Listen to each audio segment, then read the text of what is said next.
பிறந்து 15 நாட்களே ஆன இந்த பச்சிளம் குழந்தையை பெற்ற தாயே விற்க முயன்ற அவலம் பார்ப்போர் மனதை உலுக்குவதில் வியப்பில்லை.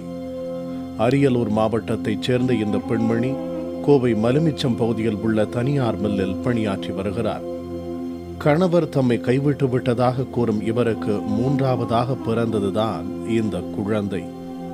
இதற்கு முன்னரே ஒரு குழந்தையை விற்றுவிட்டதாக கூறும் இவர் தற்போது மற்றொரு குழந்தையையும் விற்க முயன்றதாக எந்த சலனமும் இன்றி கூறுகிறார்.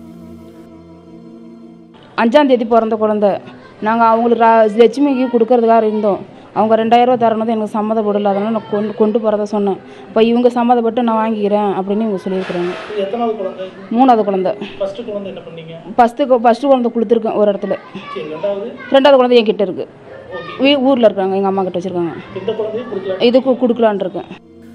பெற்ற தாயே குழந்தையை விற்பது எத்தனை விபரீதமும் வேதனையும் மிக்கது என்பதை அறியாமலேயே அதனை அந்த பெண்மணி செய்திருக்கிறார் என்பது அவர் அளித்த பதிலில் இருந்தே தெரிகிறது. தப்பு தான், அதனால பிரச்சனை ஒன்றும் இல்லை. குடும்ப பிரச்சனை எதுவும் இல்லை. என்னால் வளர்க்க இப்போ அந்த குழந்தை 2.5 வயசு ஆயிடுச்சு. இது இப்போ நான் ஆப்ரேஷன் பண்ணியிருக்கேன். அதனால் இப்போ வளர்க்குறது கொஞ்சம் கஷ்டமாக இருக்குது. அதனால கொடுக்குறேன், வேறு எதுவும் கிடையாது.